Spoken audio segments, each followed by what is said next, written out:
When I found the name of the speakers on this platform, I was really alarmed because most of them had spent a much longer duration at Deoghar Vidyapith compared to what I had done. But to amend things, I too had been an ex-student of Narendrapur Ramakrishna Mission Vidyalaya and had been privileged to have Swami Suhitanandaji Maharaj as our headmaster for a duration when we were students. I still remember one advice of his which helped inculcate a certain discipline in us. When we were in class 9, he presented all of us students with the diary, with the name of the school, that is Narendrapur, inscribed on it. This was how recording our daily activities was drilled in our minds. In later days, I read a book, Teaching Faster Reading by Edward Fry. It says, if you want to have a good memory, you must make a habit of recapitulating what you have read, assessing what you have done. In fact, this is how a diary helped us do that. In addition to the list of Maharajas that Swami Jayantanandji had graciously mentioned, which included me as well, I would add that a number of other monastic members, not in the limelight, too had served this institution, as well as various staff members whose names are relatively unsung. During this auspicious occasion, we would also bow down to their memories, who have silently worked and passed away.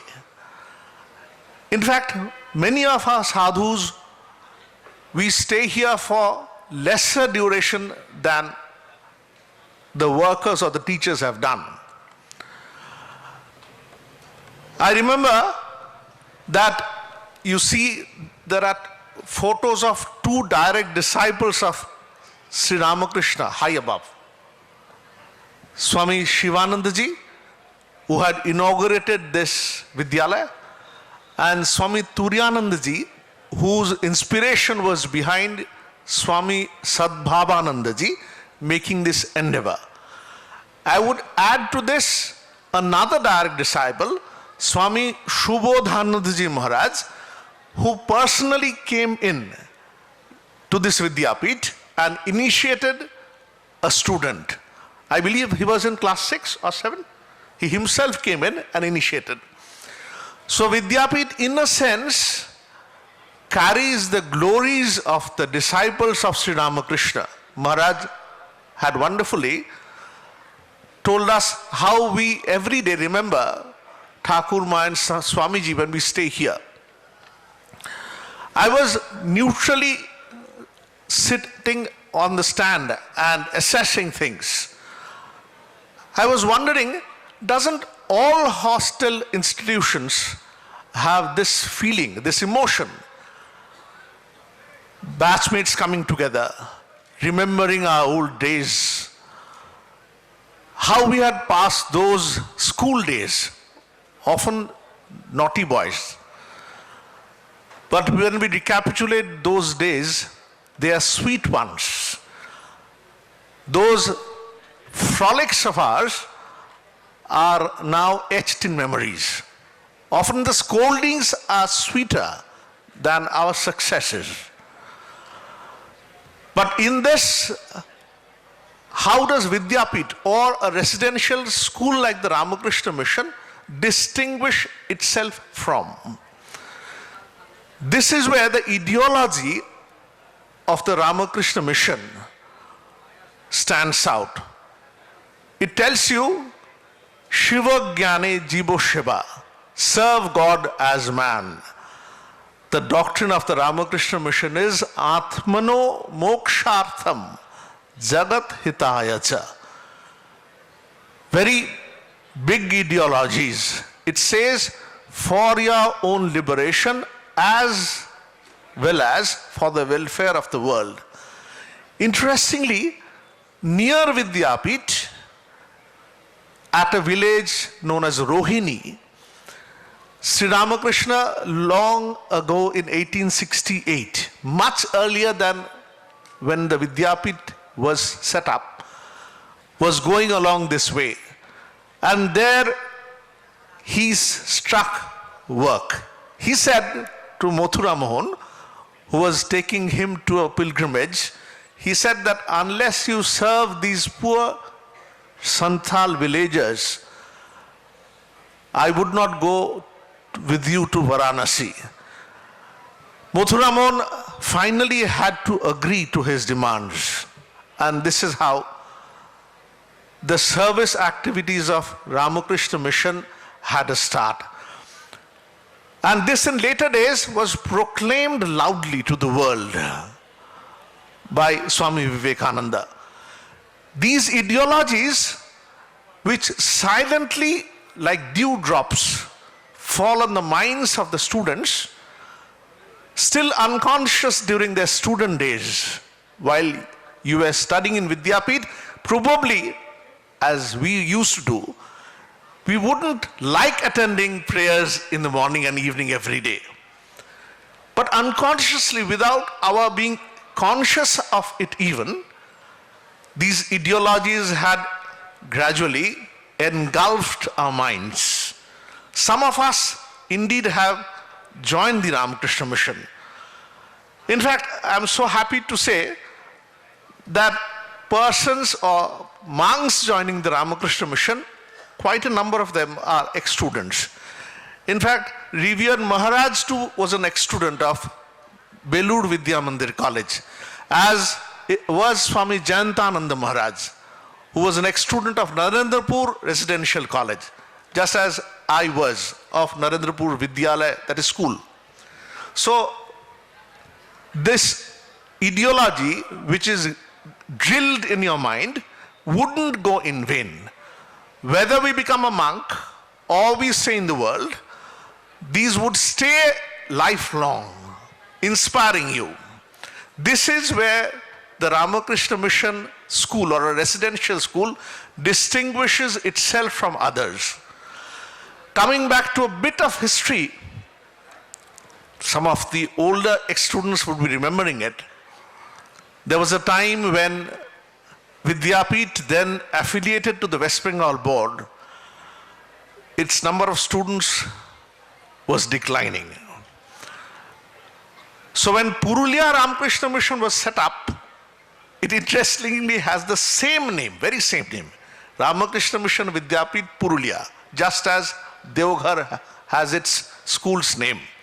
In fact, I met a number of students who till class 8 had studied at Deoghar and then moved forward to Purulia.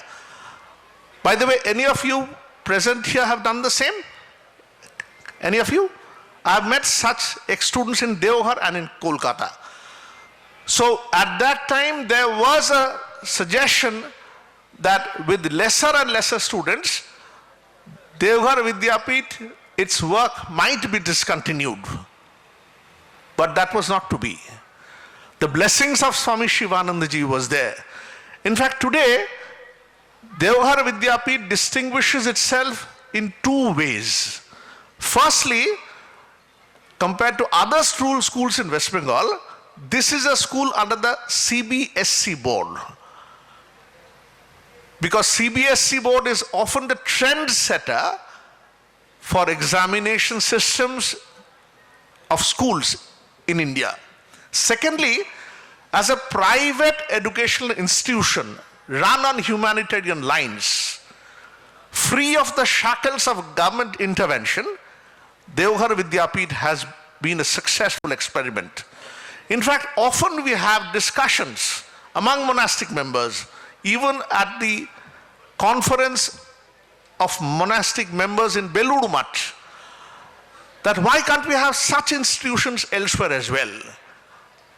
Because taking government money often becomes difficult. Why? Because discipline dwindles. Staff members sometimes are not ready to toe the line of how Ramakrishna Mission wants them to be. So these two considerations, taking government money and running on the disciplined military-like discipline that the Ramakrishna Mission wants their students to have for themselves, imbibe for themselves. This experiment has been successfully conducted at Deoghar. Just to cut short my address, I remember I was working in the office one day. A gentleman comes in, tall, evidently from abroad, an Indian. He comes in and says, Maharaj, আমি বিক্রম চৌধুরী, আমি class 8 পর্যন্ত এখানে পড়েছি, class 8 तक मैंने यहाँ पढ़े थे. I would stay nearby, but I had been given a permission to study here. I didn't recognize him. Then he later said that he is one of the important yoga gurus in America. In fact, he had sent some photos as well. This is only one bit of information. Deoghar Vidyapith has many such institutions, many such students, who have distinguished themselves.